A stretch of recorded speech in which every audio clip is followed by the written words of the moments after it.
Hey, Shalom Israel. First and foremost, I'm going to give all glory, all honor, all praises to Yahweh, Ba'asham, Yahweh Shai, to the whole collective Israel. This is your brother Shemashua. Come back with another lesson.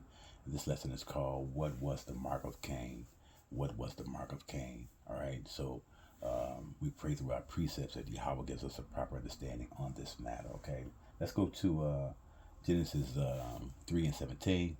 It says, And unto Adam he said, Because thou hast hearkened unto the voice of thy wife, and hast eaten of the tree of which I commanded thee, saying, Thou shalt not eat of it, cursed is the ground for thy sake, and sorrow shalt thou eat of it all the days of thy life. So we see at this juncture right here, Yahweh curses the ground. Okay, let's go to the next chapter, Genesis chapter 4. From the top, it says, And Adam knew Eve his wife, and she conceived and bore Cain, and said, I have gotten a man from Yahweh. And she again bore his brother Abel, and Abel was a keeper of the sheep, hint, hint, hint, lost sheep of Israel, metaphoric. But Cain was a tiller of the ground. So we know that Yahweh, in the previous chapter, he curses the ground. He curses the ground, okay, in the previous chapter, okay. So now let's see if the ground is still cursed in these days, okay. Let's go to the next chapter, chapter 5, and we'll go to verse 29 to see if the ground is still cursed when this unfolds. Okay.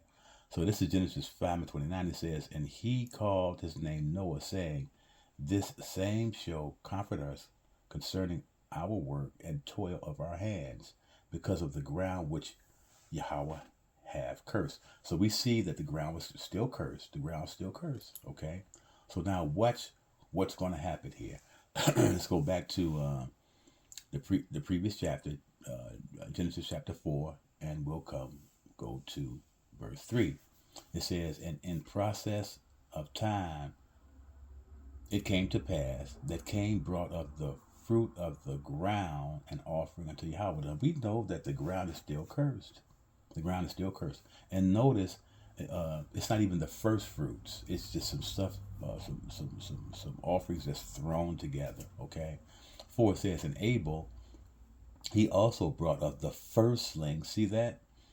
Of his flock and of the fat thereof, and Yahweh had respect unto Abel and to his offering, okay? But unto Cain and to his offering he had no respect, and Cain was very wroth, and his countenance fell. Because we see, we understand that the ground was cursed, right? And Cain, he didn't even have respect to bring the first of his offerings, okay?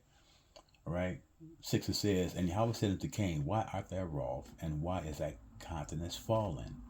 If thou doest well, shalt thou not be accepted? And if thou doest not well, sin lieth at the door. Watch this.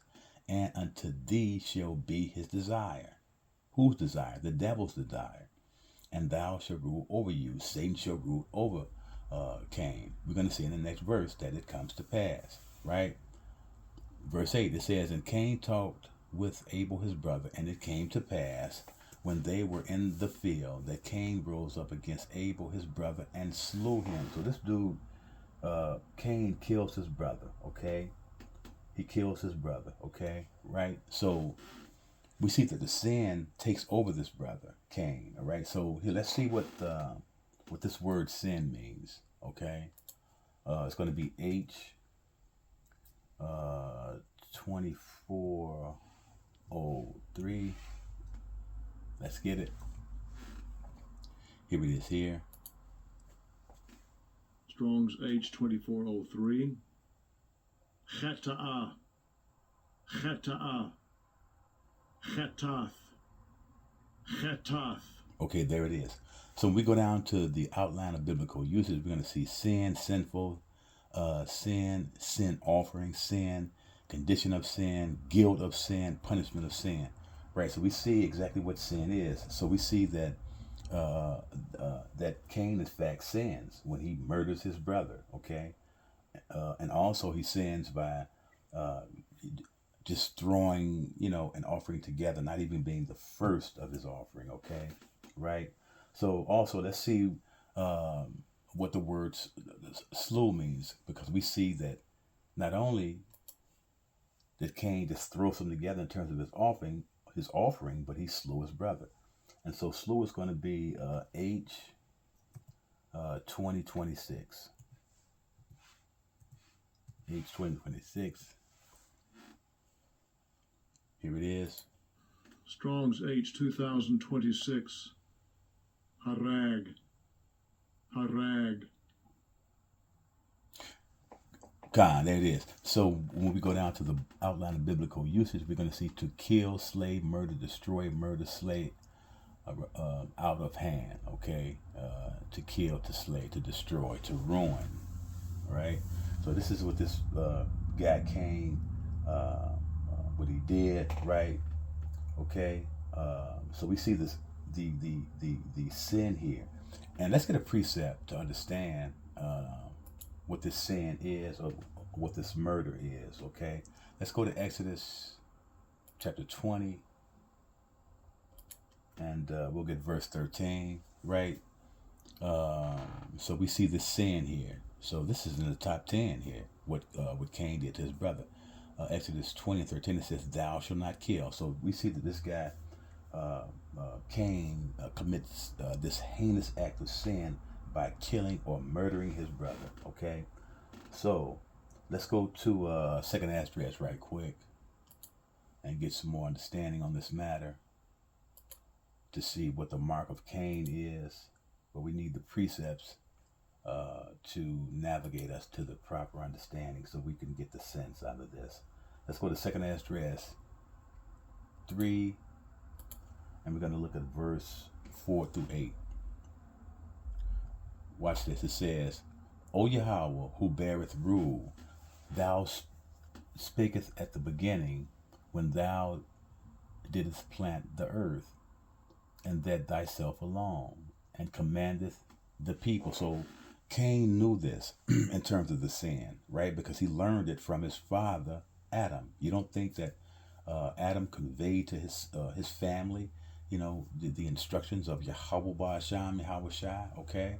He said, 5, it says, "And gaveth a body unto Adam without soul, which was the workmanship of thy hands, and didst breathe into him the breath of life, and he was made a living soul. And thou leadest him into paradise with thy right hand, it's like which thy right hand had planted before ever the earth came forward." Watch this, see?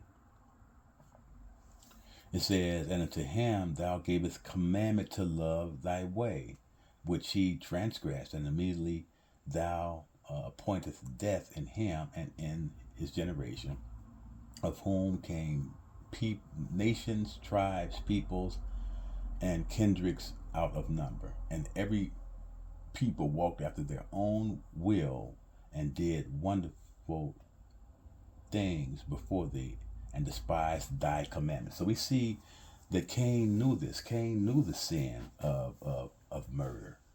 Cain knew the sin of not, giving the first fruits, okay? Even though the ground was cursed. So Cain knew this. It was not like he didn't know this, okay? So now let's go back to Genesis chapter 4.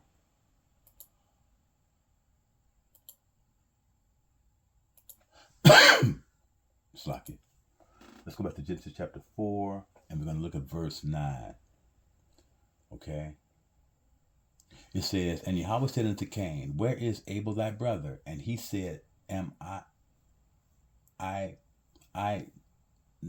know not. Am I my brother's keeper?" Look at this rascal here, okay? All right? 10, it says, "And he said, What hast thou done? The voice of thy brother's blood crieth unto me from the ground." See, and now art that thou cursed from the earth. So we see that Yahweh curses Cain. So we're going to see what this curse is, or what this mark is, right? Okay, it says, which has opened her mouth to receive thy brother's blood from thy hand. Okay, so let's see what this curse means here, because we see that Yahweh curses Cain here, and curse is going to be H779. Let's get that. What this curse is, right? To curse, to curse. Okay, so we're reading from the outline of biblical usage. Let's get the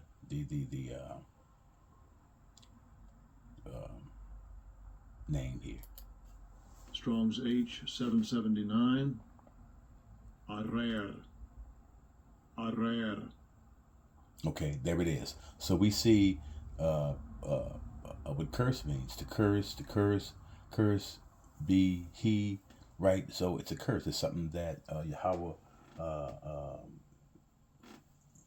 penalizes us with, as we are in our curses today, Israel, according to that Deuteronomy 28. All right, so let's get another precept here to get the understanding on this curse. Okay, let's go to Acts chapter 17 and 26. Right, it says, this is Acts 17:26. It says, and have made of one blood all nations of men for to dwell on all the face of the earth, and have determined the times before appointed and the bounds of their habitation. So we see that Yahweh makes one blood, okay? But we got to understand this, right? In terms of having that one blood, because Yahweh's going to do something when he says that one blood, but he's going to do something here. So let's go to the book of Sirach to understand that one blood. But having that one blood, Yahweh is going to perform something here. Okay, he's going to make a distinction, and we'll see it through the scriptures. Even though there's one blood, we just read there in that Acts 17:26, right? Let's go to Sirach 33, and we're going to look at verse 10. Okay, right? It says, Sirach 33 and 10, it says, and all men are from the ground, and Adam was created of earth. In much knowledge, Yahweh have divided them and made their ways diverse. See how Cain and Abel were divided in terms of their ideology, in terms of their respect to Yahweh Ba'asham, Yahweh Shai. Even though they were one blood, they had two different analogies there. You know what I'm saying? In terms of two different understandings, right? 12, it says, some of them have he blessed and exalted, and some of them he sanctified. That's us, right? And we'll get precepts a little later to see that, but that is, and set them near himself. That's Israel, okay? The 12 tribes of Israel, who is the apple of Yahweh's eye. It says, but some of them have he cursed, remember that curse? And brought low, and turned out of their places, okay? So we see that Yahweh makes that distinction there in terms of dividing people. Even though we're of one blood, there's a division there in terms of the people, okay? So let's go get more precepts here, okay, to see what the mark is. So, we're building our case here. We're building our case to understand what the mark is. Why Yahweh cursed this guy. We found out why Yahweh cursed Cain is because he killed his brother. His offering was whack, and the ground was cursed. Okay, so we're trying to get the understanding here, and get the sense out of this. So now let's go to Isaiah chapter 44, because we see that Yahweh he divides the nations, even though there's one blood. We read that in Acts chapter 17. There's a difference. Okay. All right. So this is Isaiah 44. Remember how Yahweh chooses and sits the sanctified people by him, which is Israel, okay? Watch. So this is Isaiah 44 and 1 from the top. It says, yet now hear, O Jacob, my servant, and Israel, whom I have chosen. See that? So Yahweh chooses Israel of all the other nations, even though it's one blood. Yahweh separates that thing, right? You know, 2 it says, thus saith Yahweh that made thee and formed thee from the womb, which will help thee. Fear not, O Jacob, my servant, and thou, Jeshurun, whom I have chosen. Okay, so we understand that. And so here, let's get the understanding of Jeshurun right here real quick. It's just a title or a name. It's going to be, for Israel, it's going to be H3484. Okay, here it is. Strong's H3484. Yesharun. Yesharun. Okay, there it is. So when we go down to the outline of biblical usage, we're going to see Jeshurun. It means upright, a symbolic name for Israel, describing her ideal character. Her ideal character when we're righteous. Okay, so that's all Jeshurun means. Okay, so let's go to the book of Joel here. Let's go to Joel chapter 2 and 27. It says, and ye shall know that I am in the midst of Israel, and that I am Yahweh your power, and none else, and my people shall never be ashamed. So we see that Yahweh chooses Israel of all the blood. That's what we had to go there to show that blood in terms of Yahweh making that that distinction there. Okay, so now let's go back to the book of Sirach 33 and 12. Now we understand now, right? Let's go back to Sirach 33 and 12. It says, some of them have he blessed. We just saw that, and exalted. And some of them he sanctified and set near him. That's Israel. But some of them have he cursed and brought low and turned out of their place. So we're going to see that that's not only Cain, but it's going to also be Esau, the so-called white man. Okay, all right. So we know that Cain is cursed. Let's go back to Genesis 4, because we know that Yahweh curses Cain, right? Let's go to Genesis chapter 4, and we're going to look at verse 11 here and see what the circumstance is, okay? Right? So this is Genesis 4 and 11. It says, and now art thou cursed from the earth, talking about Cain, which have opened her mouth to receive thy brother's blood from thy hand. So now let's go back to that Sirach 13 piece, okay? Because remember, Yahweh sets a positive side, a sanctified side, but he also sets a cursed side, okay? Let's go to back to that Sirach 33, and let's look at 13, right? Okay, it says, and the clay is in the potter's hand to fashion it as his pleasure. So man is in the hand of him that made him, to render to them as liketh him best. All right.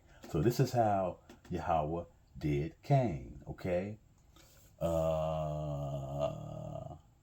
He fashioned this man in corruption. This is just the way it is. This is as we understand, Yahweh fashions things the way he wants things. Okay. Okay, let's get a precept. Let's go to Romans 9 and 21, right? To understand this potter or this clay, or how Yahweh, who being the master clay maker, right? He's the master clay maker. So he forms things the way he forms things. So this is Romans 9 and 21. It says, have not the potter power over the clay of the same lump to make one vessel of honor and another to dishonor. We see that exactly. We see the honor went to Abel and the dishonor went to Cain. Okay, we just saw that, right? Okay, now watch this. Let's go to Malachi. Let's go to Malachi chapter 1 and see this dishonor. Let's go to Malachi chapter 1 from the top. It says, the burden of the word of Yahweh to Israel by Malachi. I have loved you, saith Yahweh, yet ye say, wherein hast thou loved us? Was not Esau Jacob's brother, saith Yahweh? Yet I loved Jacob, and I hated Esau, and laid his mountains and his heritage waste for the dragons of the wilderness. Whereas Edom, Esau, saith, we are impoverished, but we will return and build the desolate places. Thus says Yahweh of hosts, they shall build, but I will throw down, and they shall call them the border of wickedness, and the people against whom Yahweh have indignation forever. So Yahweh will always hate Esau. He's always hated this man. Because remember, you're saying the same thing with Cain. When Yahweh creates Cain, Yahweh gives Cain the position of tilling the ground. And we know that the ground was already cursed already, okay? So this is just the way Yahweh does things, okay? All right? Let's get some more. Let's go to Genesis. We got to understand, this is, Yahweh, this is his world. You know what I'm saying?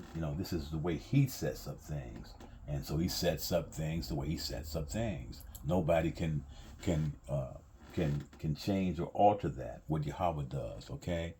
So this is Genesis 25 and 21. Watch this, right? We see it already. We're going to see it also here in Esau, how this dude was made for corruption. He was made for corruption.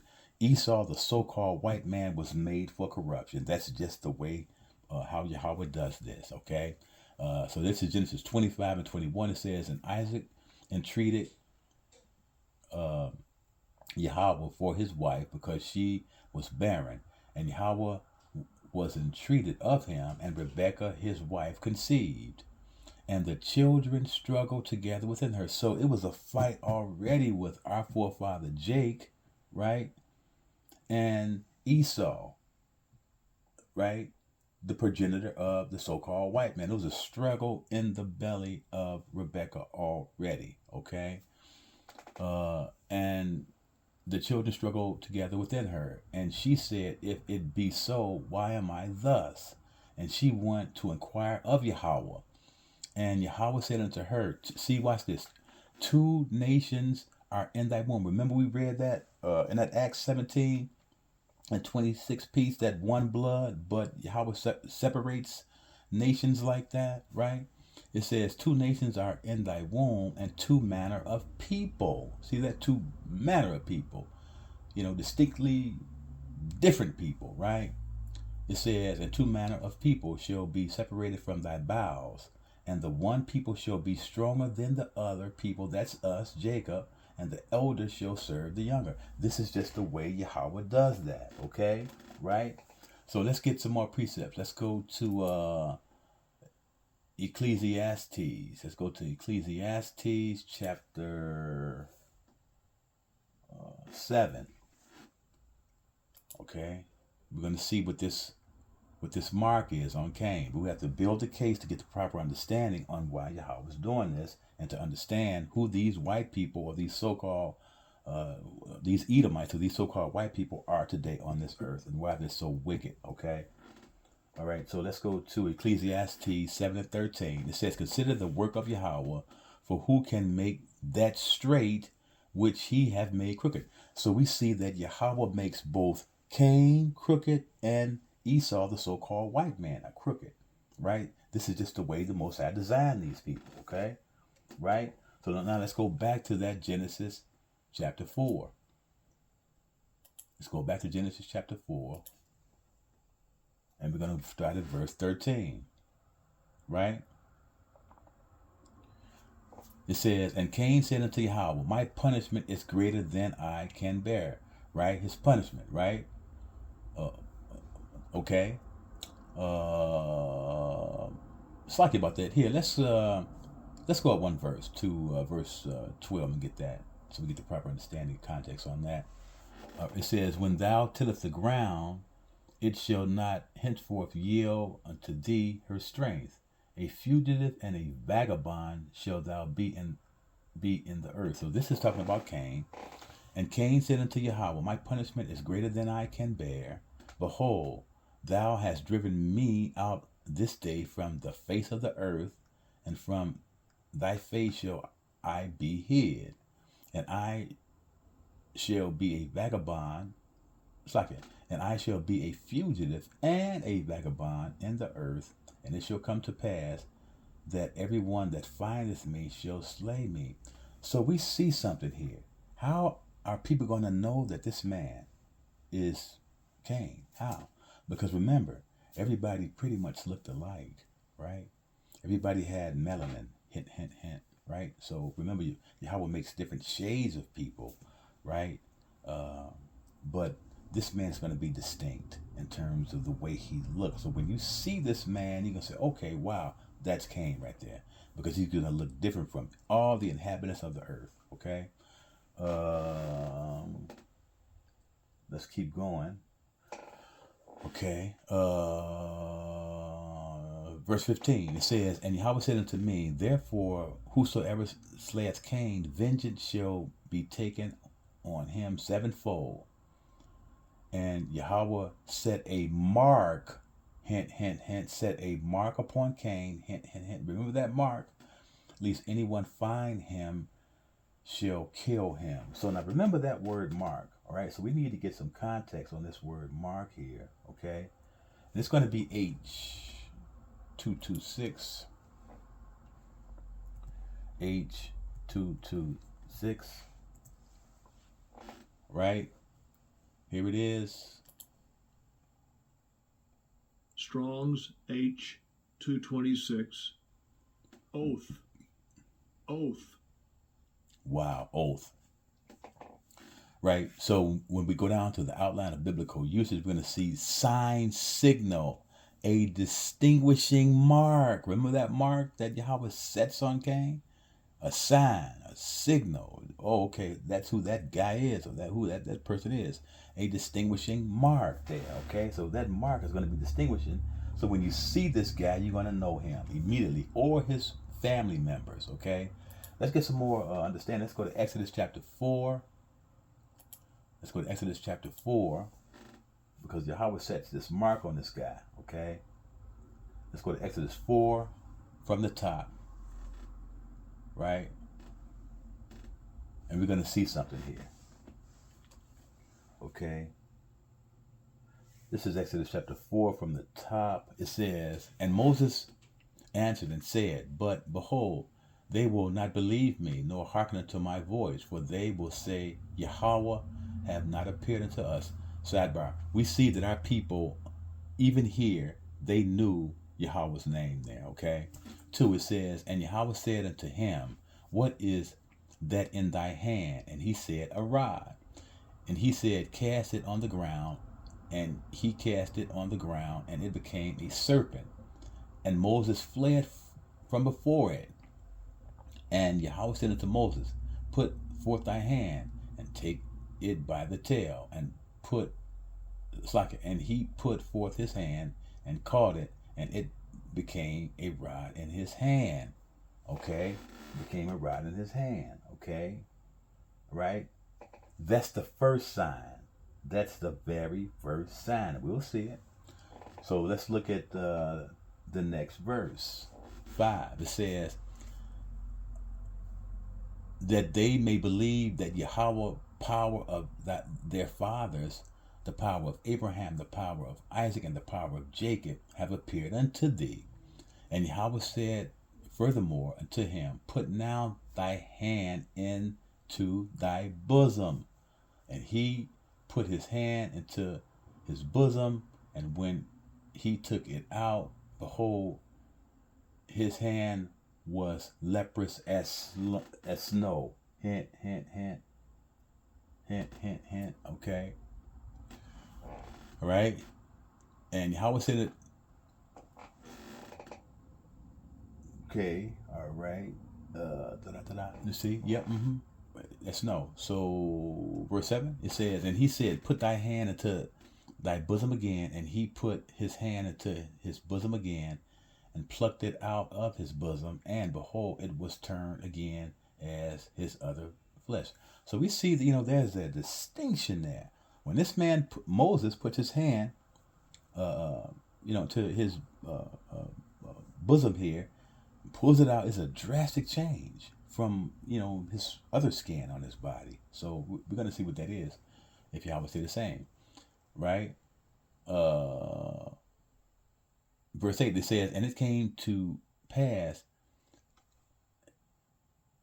and it shall come to pass, if they shall not believe thee, neither hearken to the voice of the first sign. Remember, the first sign was with his rod was made a serpent, okay, that they will believe the voice of the latter sign. So that's the second sign.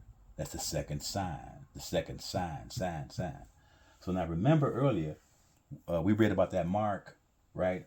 So now we need to see what sign means. And you already know. It's going to be the same description or same definition as mark. It's going to be H226. You can't make this up. Here it is again. Oath. Here it is again. Strong's H226. Oath. So when we go back down to the outline of biblical usage, it's going to say sign, signal, a distinguishing mark. So Yahweh sets a mark on this man, right? Remember the second sign was his hand turning leprous, white as snow, okay? We're building this case here. If Yahweh said the same, okay? Right? Okay? So now let's go back to that Exodus piece. Right? And look at that Exodus 4:9. Again, it says, and it shall come to pass, if they will not believe, also these two signs. See, the two signs, right? Neither hearken unto thy voice, that thou shalt take of the water of the river and pour it upon the dry land, and the water which thou takest out of the river shall become blood upon the dry land. So that would have been the third sign. But what we just wanted the top of that in terms of it saying the first part of that 9, Exodus 4:9. Yep, and it shall come to pass if they will not believe also these two signs. So the two signs was what? Was the rod becoming a serpent, and the second sign was Moses' hand becoming white as snow or leprous. Okay, so now let's see, right? Okay, so now we need to go back up in the same chapter, Exodus 4:6, and get some more understanding. It says, and Yahweh said furthermore unto him, put now thy hand into thy bosom. And he put his hand into his bosom, and when he took it out, behold, his hand was leprous as snow. So now we need to get the proper understanding on this leprous. We need to know what this is, okay? Let's go to and get the proper understanding. Let's go to the blue letter here. It's going to be H6883. Okay. Right. So here it is here. This is leprous. Strong's H6883. Sira'ath.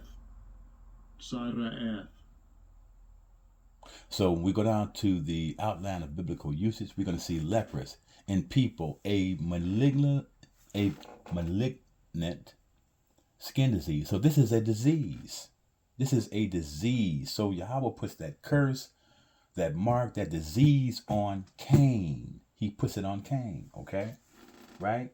So we see that mark. Okay, and we see that also this leprosy. It's a malignant skin disease. Okay, so now we need to get the understanding on something, because Yahweh takes the melanin from this guy. Yahweh takes the melanin, or the pigment, okay, or the hue from Esau. He takes it away. He takes it away from Esau and also from Cain. He takes it away. So let's go to and get the understanding on melanin here. So now this is the Cleveland Clinic, and let's get the understanding on it. It says, okay, this is the Cleveland Clinic website I'm on. Melanin. It says melanin is a substance in your body that produces hair, eye, and skin pigmentation. The more melanin you produce, the darker your eyes, hair, and skin will be. The amount of melanin in your body depends on a few different factors, including genetics, right? And how much sun exposure your ancestral population has. So we see that Yahweh takes the melanin, right? It's a disorder from Cain, right? And we know through the scriptures, right, that through the spirit, Esau has the same spirit, or the devil, that devilish spirit that Cain has.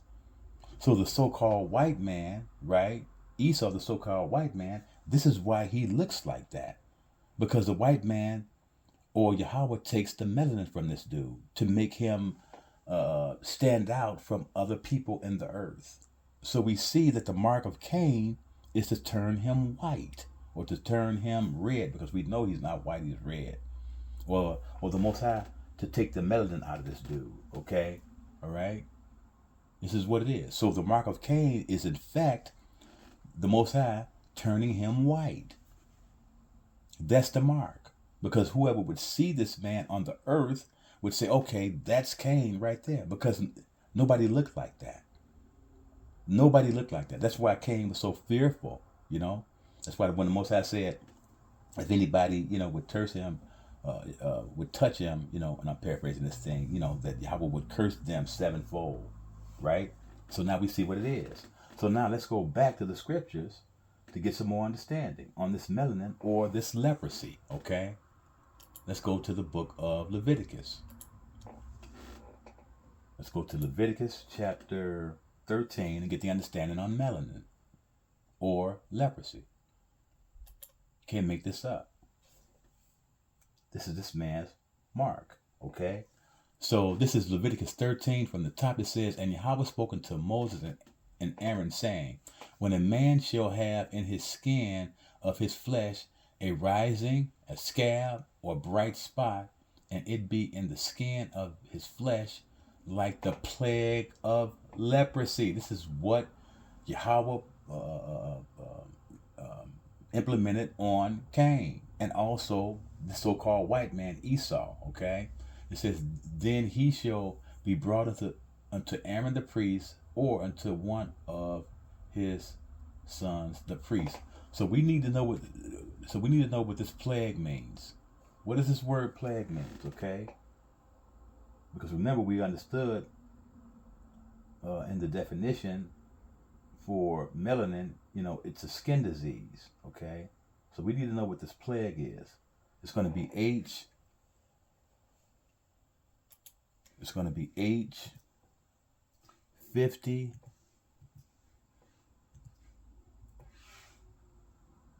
61. Here it is here. Strong's H 5061. Negeh.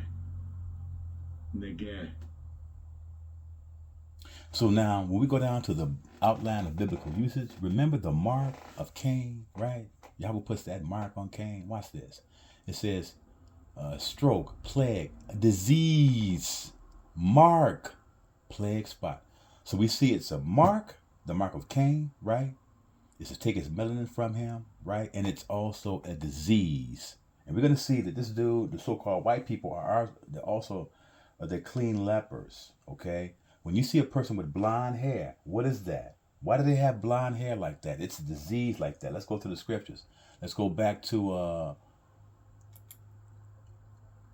Leviticus 13. When you see those those so-called white people with that blonde hair like that, it's a disease, right? Watch this. Let's go to Leviticus 13 and 30. So this is Leviticus 13 and 30. It says, then the priest shall see the plague, remember that disease, and behold, if it be in sight deeper than the skin, and there be in it a yellow thin hair. So that yellow or that blonde hair is a disease. Then the priest shall pronounce him unclean. It is a dry skull, even a leprosy upon the head or beard. Right, the hair, right? The head of their beard, right? The head of their beard. You can't make this up.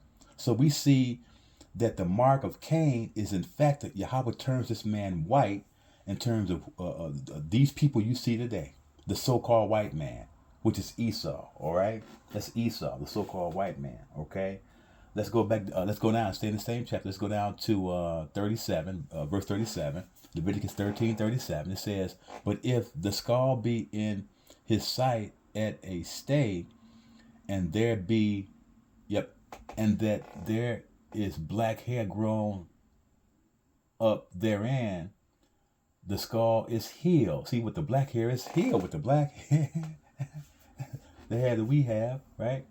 He is clean, and the priest shall pronounce him clean. So the black hair is healthy, which we have. Black hair is healthy, which we have. Okay. Let's see. Let's get some more here. Da da da da da da da da. All right. Let's go up to verse. Let me see here. Okay. Right. Let's go up to verse 13. Leviticus 13 and 13. It says, "Then the priest shall consider, and behold, if the leprosy have covered all his flesh, all your whole body, which is the so-called white man, his whole body is covered in leprosy. He shall pronounce him clean that have the plague, and it is all turned white. He is clean." So we see that that the so-called white man, Esau, the so-called white man, is a clean leper. It's a disease that he has. That's a disease, okay? And we're going to see something too here. Let's get another precept to see the how Yahweh cursed Miriam. Okay, let's go to Numbers. You can't make this up. So we understand why these people look like that. The so-called white man. These people are diseased. They have a plague in their skin. It's the mark of Cain. That's their mark, right? Okay, let's go to Numbers 12, and we're going to look at verse 10. This is Miriam. Right, it says, and the cloud departed from off the tabernacle, and behold, Miriam became leprous, white as snow. Right, and Aaron looked upon Miriam, and behold, she was leprous. So this is the sin that Yahweh imposed on Miriam, because let's go up to verse 1, the same chapter. See, and Miriam and Aaron spoke against Moses, right? So Miriam, along with Aaron, spoke against Moses here. So this is why Yahweh imparted that plague of leprosy, or that curse on her. But we understand that that Yahweh, he cleans her up, and her skin recovers, and the melanin recovers back in her skin again. So I hope this lesson was edifying to you. We see through the scriptures that the mark of Cain is in fact the so-called white man we see today. That's his mark. Okay, Yahweh takes the melanin from these people. It's a disease. It's a skin disease. It's a disorder. Okay. So once again, I'm going to give all glory, all praises, all honor to Yahweh, by Hashem, Yahweh Shai. Shalom.